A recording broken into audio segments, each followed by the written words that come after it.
Sister-wise Janelle accuses Kody of worshipping Robyn. That's his sacred cow. Janelle Brown is tired of Kody Brown's one-way allegiance. In plural marriage, a husband must treat all his wives equally and consider all their feelings and points of view. But, as Sister Wives star Kody discovered, that's much easier said than done. Kody Brown's affinity for Robyn drove his other 3 wives away, and Janelle let him know. During Sunday night's episode of Sister Wives, Janelle and Kody met up for lunch to discuss the property on Coyote Pass in Flagstaff, Arizona. Janelle brought up some moments when Robyn allegedly tattled on her to Kody. But as soon as Janelle began to say something negative about Robyn, Kody shut it down. Kody shoots down Janelle for speaking up about Robyn. More destruction isn't going to help us here. Kody responded to Janelle bringing up the past. At that point, Janelle was fed up with Kody shutting down discussions about Robyn. Okay then, if I can't talk freely, then let's just leave it as I don't really want to, Janelle responded. During a confessional, Janelle pointed out that it happens each time she or her kids talk about Kody or Robyn. Janelle says Kody worships Robyn. That's his sacred cow, Janelle said of Robyn. She's perfect. Don't dare talk about her. But as Janelle pointed out, if Kody played favorites in plural marriage, how is he fulfilling his duty of being fair to his other wives? How do you expect to be in a plural marriage with me if you have this person that you worship? Janelle pondered during a confessional. You have to be able to hear everybody equally.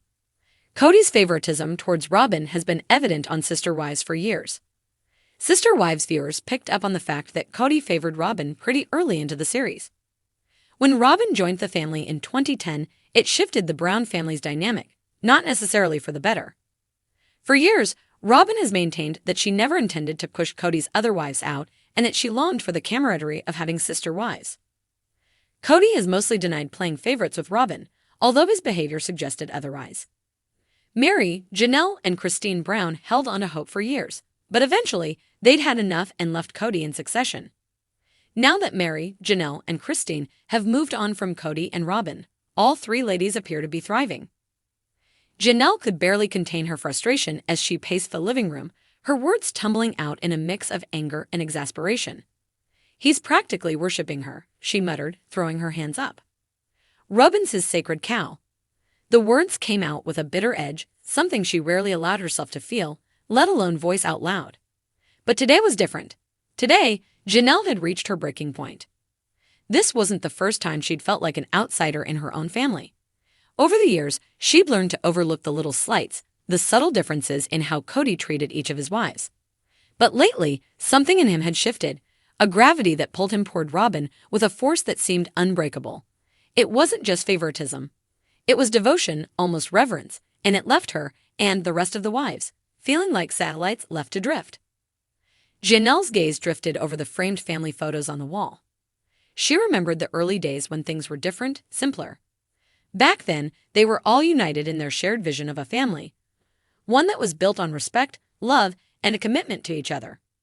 But now it felt like they were divided, with each of the other wives orbiting around a new, unofficial queen.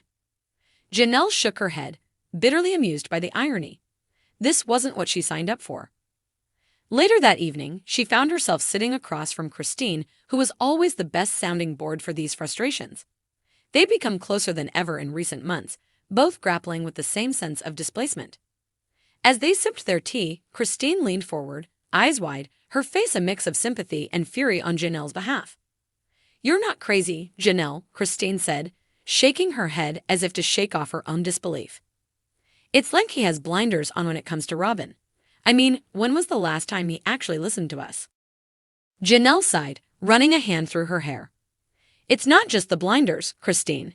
It's like he sees her as something untouchable, this beacon of perfection. And the rest of us? We're just here." The silence that followed was heavy, filled with the unspoken truths they both felt but hadn't dared say aloud. They'd seen Kody put Robyn on a pedestal before, but this was different. He was devoted to her in a way that bordered on the sacred, a word that had always belonged to their plural marriage as a whole. But now, that word was being redefined, repurposed, and only one person seemed to benefit from it. Cristin bit her lip, as if weighing whether to speak or stay silent. Finally, she leaned in, voice lowered as though sharing a dangerous secret. "Do you ever feel like, if it came down to it, he'd choose her over the rest of us. Janelle's heart sank. It was a question she'd been avoiding for a long time, one she'd hoped was just a figment of her insecurities. But hearing it spoken aloud, she couldn't deny it anymore. "Yes," she whispered, her voice breaking slightly. "I do." Kody's arrival interrupted their conversation, and he immediately noticed the tension in the room. He looked between them, brow furrowing in confusion. "What's going on?" Janelle didn't hesitate. She'd had enough of the silence, the pretending, the shrinking to make room for someone else's importance. "Kody, we need to talk," she said firmly. "About this pedestal you've put Robyn on." Kody's eyes widened, a flash of something unreadable passing over his face. "What are you talking about?" "I'm talking about how everything is about Robyn," Janelle said, her voice steadier than she felt. "Every decision, every family meeting, every plan, it's like we're all here to make sure she's happy." He bristled, defensive. "That's not true. I try to be fair with everyone." "Try?" Cristin interjected, her frustration boiling over. "When was the last time you even looked at us with the same care you give her?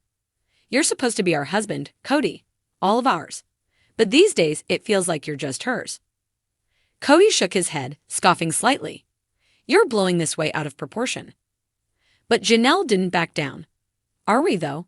She leaned forward, a rare fire in her eyes. "When was the last time you asked me how I was doing, Kody? When was the last time you actually spent time with Cristin, with Mary, without checking on Robyn or worrying if she's okay?" He opened his mouth to respond, but for once, words seemed to fail him. It was as if the weight of their accusations settled over him, forcing him to confront an uncomfortable truth. Janelle watched as he struggled, part of her feeling sorry for him, but another part, a much louder part, feeling vindicated. She wasn't imagining this. Neither of them were. In the silence that followed, Janelle decided to push forward, her voice soft but unwavering. "We're not asking for you to love us more than you love Robyn, Kody, but we're asking you to see us, really see us. To treat us as equals in this marriage. Because right now, it feels like we're just living in her shadow." Kody's shoulders slumped, the fight leaving him as he looked between Janelle and Cristin. His face softened, and for a moment, she thought he might actually understand. But then he shook his head, almost sadly. "Robyn, she's been through a lot. You don't understand what she's had to deal with. I feel a responsibility to her." "And what about your responsibility to us?" Cristin's voice was thick with emotion, her eyes bright with unused tears. "We've been here, Kody, through everything. We're not asking you to abandon her. We're just asking you not to abandon us." Janelle's heart ached at Cristin's words, and she could see Kody's discomfort deepen. He looked down, avoiding their gaze, and she wondered if he truly understood what they were saying, or if he was simply waiting for the conversation to end so he could escape back to the comfort of Robyn's presence.